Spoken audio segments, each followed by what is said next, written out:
Not quite time for At the Track, but we move on to the sport of kings. Like in all families, there is disagreement, and the Jamaican horse racing fraternity is not immune to it. The issue of delayed start times to races on the cards at Caymanas Park has been a sore point for quite some time now. And to deal with the matter, the Jamaica Racing Commission enforced a ruling to abandon races that are delayed by more than 5 minutes. Now, the squabble escalated when on Saturday, 2 races on the card, the 1st and the 6th, were abandoned after a delay of well over 5 minutes. An emergency meeting of stakeholders in Jamaican horse racing was held at the Ministry of Finance on Thursday, and the Finance Minister, Dr. Nigel Clark, shed some light on the outcome. We left the meeting with a number of points of agreement, which all go well for the future. One of the first points that was agreed is that a greater effort will be made on the part of all stakeholders to ensure that races start on time, that we have greater degree of punctuality to the start of races. The second point that was agreed is that abandonment of races has unintended consequences. All stakeholders are affected: jockeys, grooms, trainers, owners, breeders, the promoter, SVR, Supreme Ventures, the government is affected. And as such, it is seen as a form of collective punishment, right, with unintended consequences, though the reason for it is legitimate.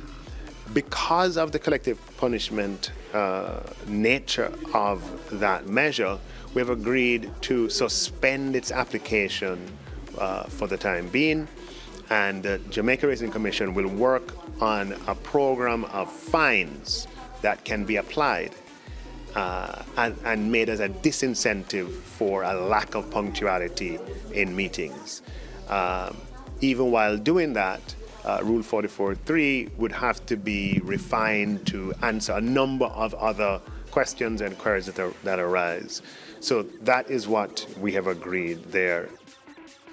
Yes, Dr. Nigel Clark there. He's the finance minister in the Jamaican government, and making it clear that while he understands the Jamaica Racing Commission's stance on trying to insist that post times are adhered to, he feels that the abandonment of racing because the post-time delays are exorbitant is in itself an exorbitant measure, and he is recommending fines as opposed to an abandonment of racing because of the problems that come with, financially mostly, of abandoning a race. And of course, the government is heavily invested in the industry of horse racing, which we keep saying on the show here, that horse racing is more than just a sport, it is an industry. And to talk to us, firstly, about the finance minister's comment just now, we have journalist Ainsley Walters, who is also the CEO of ATOBA, the Thoroughbred Owners and Breeders Association. Ainsley Walters, we call him Jimmy. Welcome to the SportsMax Zone. Great to have you zoning in on this issue. Your thoughts on Nigel Clark's pronouncements just now, just to sort of settle this issue, which got, a lot of contentious comments coming over the past 4 or 5 days. Hi, Lance, viewers, good afternoon.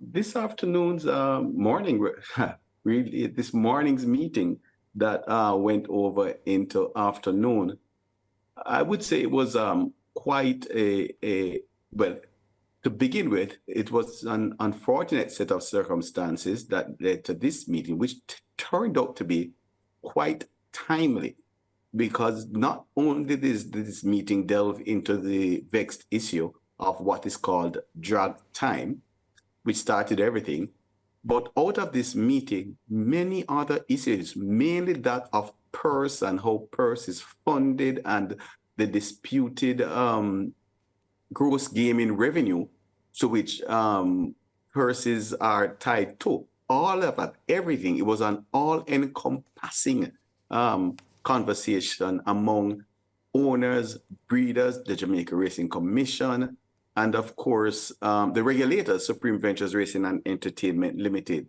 So it was an historic meeting, I should say. Yeah.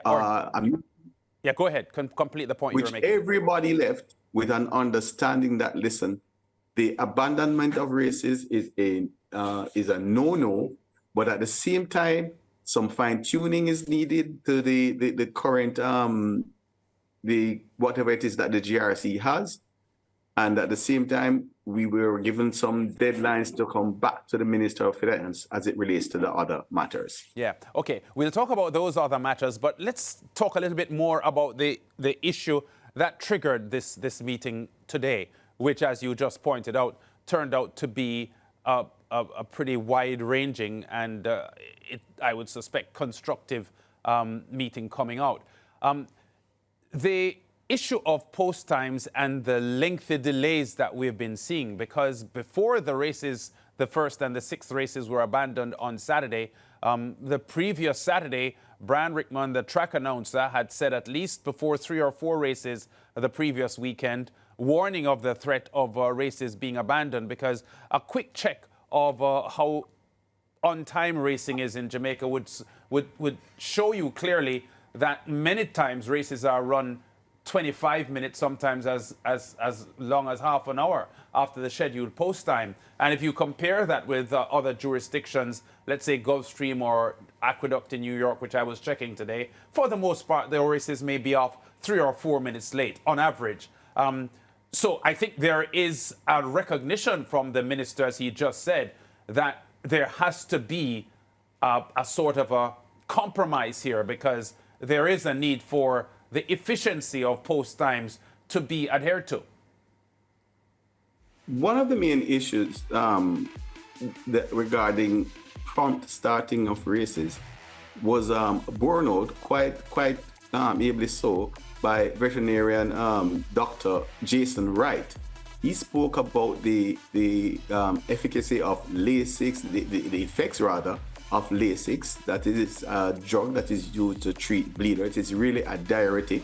It forces these horses to lose fluids, mainly by urinating, and of course, when they get out into the sun, they also become dehydrated by sweating. And the longer you have the horses out there parading in the sun, of course, the more they'll be dehydrated. So he spoke to that, and he also pointed out that a lot of times these horses come back to the parade ring really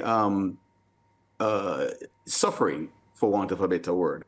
So that's one of the main issues where this drag time is concerned, and how it has been overdone at Caymanas Park for quite a little while now. Drag time is nothing new to Caymanas Park. This happened under Chris Armand, but one must admit that in the last year or two, the times have been excessive.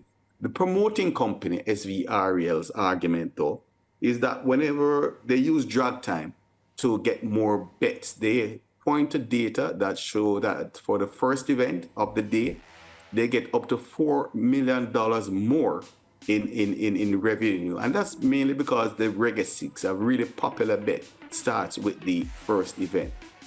But one certainly has to weigh that against the overall welfare of the animal and the jockey itself. So that rule was put in place by the GRC to force, for want of a better word, the promoting company to conform. Unfortunately, we all saw what happened last Saturday, in which 2 races were abandoned. And of course, that's what led us to where we were today. Now, coming out of today's meeting, the promoting company has agreed. And of course, the GRC, well, no more abandonment of races will take place. And the GRC has been tasked to look at how a set of fines, of course, ascending fines. So the longer you stay beyond post, is the more you will be fined. That, in my opinion, is, a reasonable way to approach the matter, because an abandonment of a race is a very, very, very serious financial hit against the owner, trainers, jockeys, grooms, everybody who earns. Yes, the promoting company also loses, but the promoting company, if I may say so, might be the one best equipped to absorb the abandonment of races, because at the end of the day, yes, they lose revenue, but the professional groups and the owners, they feel it immediately in their pockets. Yeah, and the fact is, Ainsley, that the issue that the promoters, Supreme Ventures Racing and Entertainment Limited, would be pushing would be, as you just pointed to, the increased, from the business standpoint, the increased financial returns of delaying these races. And we know that all over the world, racing is a business. Money runs racing and betting runs racing. So Solomon Sharp's stance of trying to maximize the volume of bets in delayed post times is understandable, because his business is one of making money and making Supreme Ventures Racing and Entertainment Limited a viable and profitable organization. Well, you know, Lance, I was a guest on I believe it was earlier this week, your program here, and I pointed to one thing, and I believe that there is I don't want to use the word simple, because of course it involves money, and nothing that involves money is simple. Now, Supreme Ventures Racing and Entertainment Limited derives 75% or more of its sales from its off-track betting parlors, because Caymanas Park is just one of its locations. Outlets, yeah. Now, yeah, if you go to your average OTB, at 15 minutes to 12, the average number of winners overall at your OTB is 2 winners, average, depending on the size of the OTB. Now, at 15 minutes to 12, almost, I would say, 80% of the persons at an OTB, they are concentrating on simulcast racing, English racing. So that is what they are buying at that time. That's what they're wagering on. And at the same time, people are exchanging tickets. Now, simulcast racing, the commission for on simulcast racing for the OTB franchise holder is higher than that of local racing. At the same time, remember that these tellers at your OTBs, they will want to satisfy their simulcast, their overseas people who are betting on overseas racing, because those races are going off right now, as opposed to Caymanas Park that's going off in 15 minutes time. So when you come down to 5 minutes to post time, you have a bottleneck, right? And there's no way you will be able to get in 90% or more of those bets. And hence, that is what is happening. So it's a simple solution, Lance. It needs more windows, yes, not necessarily at the OTBs. But remember, Supreme Ventures Limited now has Anybet, which was a conglomerate of bookmakers with shops all over Jamaica. So to alleviate that, Lance, my suggestion is that at least one machine can go into every Anybet location, and that would take the pressure off the OTBs with 2 windows. And certainly you would have far more people exercising that option, as opposed to going to clog an OTB and to compete with the man who is putting in his simulcast bet. Simply as that. Yeah, I understand that. And we look to see how things will go from here with regard to the punctuality of racing. And we do accept that racing post times will not be strictly adhered to. But I do believe that the 25 minutes and half hour that we've been seeing many race days is a little bit unwarranted. You mentioned earlier on about the meeting today and how valuable it was, because there was that vexing issue of purses, which shut down racing some months ago, and that, to the pleasure of stakeholders, was addressed today in that meeting with the finance minister. Yes, it was to an extent, because at the heart of the purse issue is a formula that was worked out between an amalgamation of stakeholders, let me call it that, trainers, owners, etc., in which a formula based on gross gaming revenue, of which 49% of gross gaming revenue, that is sales minus expenses, would go to purses. But it turns out, Lance, that everything has to be looked at scale. So when gross gaming revenue was worked out, that formula was agreed on and signed off, it turned out that it was actually less than what obtained in previous years. And Lance, that has to do with the size of the volume of the betting dollar in Jamaica. In fact, Lance, listen, nowhere in the world sales pays purses. It doesn't happen. Look at North America, for example. In North America right now, at Santa Anita, they're actually cutting purses for their spring meet. Why?